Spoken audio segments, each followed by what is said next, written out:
matter how fluent we are as non-native speakers, there's always something about a native English speaker that instantly catches the ear and the imagination.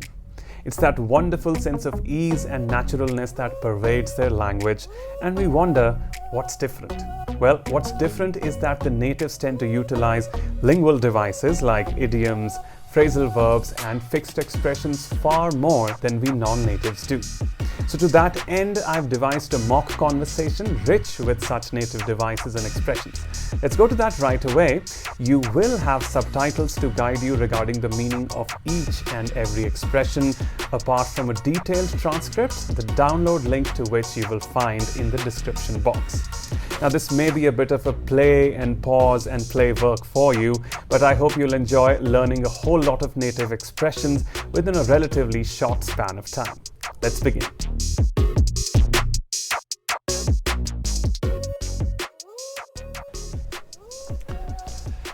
Here we are. So, long time no see, my friend.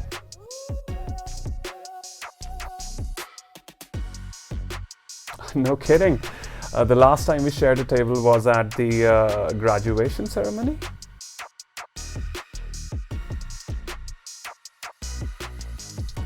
Yep, 2 good years ago. All right, strangely, seems like only yesterday.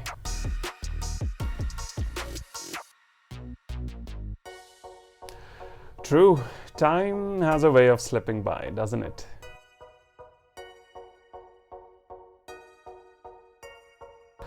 It does. It seems to stand still at work, though.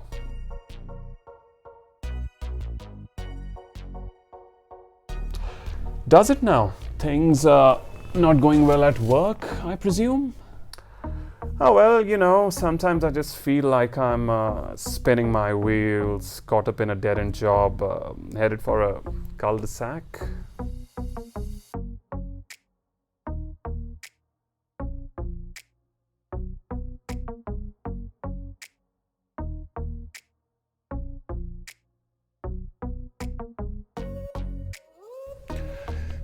I hear you. It's been a rough ride for you lately, hasn't it?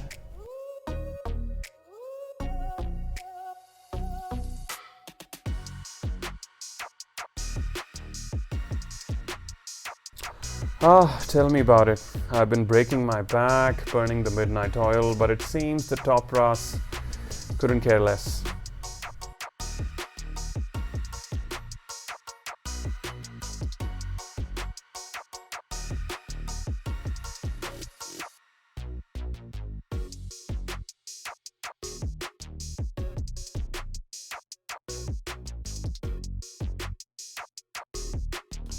Well, that's a shame, considering you had to bend over backwards to get this position. So, got any game plan in this new year? Thinking of moving to greener pastures?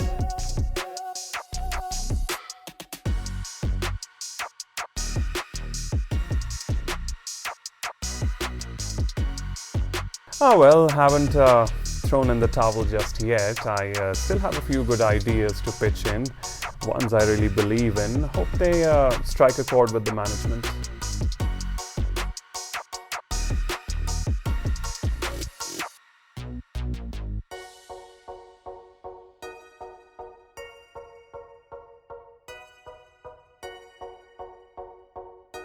Yes, hang in there, my friend.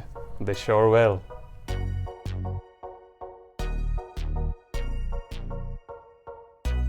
Thanks. Anyway, away with all this dreariness. Catching up after quite a while, the last thing I want to be right now is a buzzkill.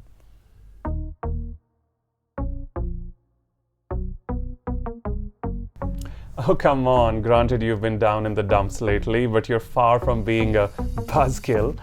Need I remind you that back in college, you, sir, were the life of the party.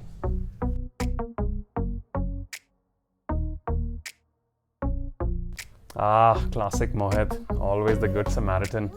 But I have to admit, I needed to hear that. What with everything that's been going on.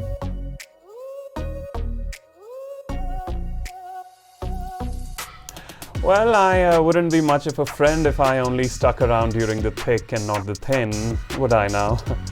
You'll get through this. Things will work out, slowly but surely.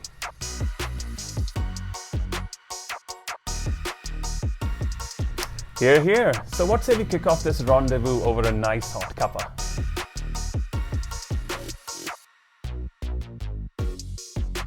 Oh, I say, let's.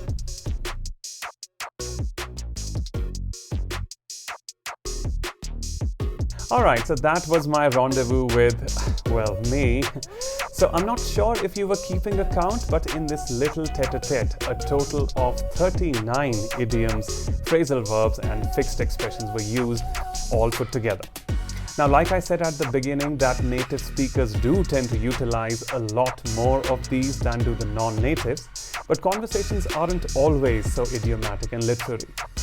It all depends upon the situation, the speaker's educational background, and their flair for language.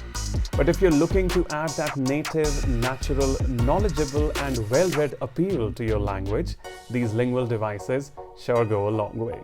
As to how to acquire them and incorporate them into your daily speaking, it's going to need time and work.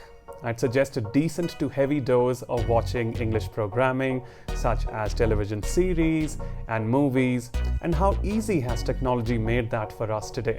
You can while away your leisure time with streaming apps such as Netflix, Amazon Prime, and the like, noticing carefully the language in the subtitles as you go. You may also Google for common idioms and phrasal verbs, and you'd find yourself spoiled for choice given the massive amount of study material that's available. Reading native English authors may also help. However, do remember the process of acquiring these expressions will not happen instantaneously. Even if you give in to rote learning and try to mug them up by heart, you may still struggle to recall them in a situation when you most wanted them. Don't lose heart though. Let the learning happen in the background. Just stay in touch with these expressions through the means I mentioned previously. New language, dear friends, is never acquired consciously and deliberately, but comes to those who are patient, who stick to the task and expose themselves to a repeated immersion. If you're really serious about taking your English skills to the next level, give it at least 6 months of continuous exposure and you'll find yourself using these ear-catching expressions on cue and at will. Now, before I sign off, I'd like to remind you that the download link to a detailed transcript explaining all these expressions along with examples is available in the description box for your perusal. For now, my best wishes, keep up with the language love, and you shall own it. Cheers.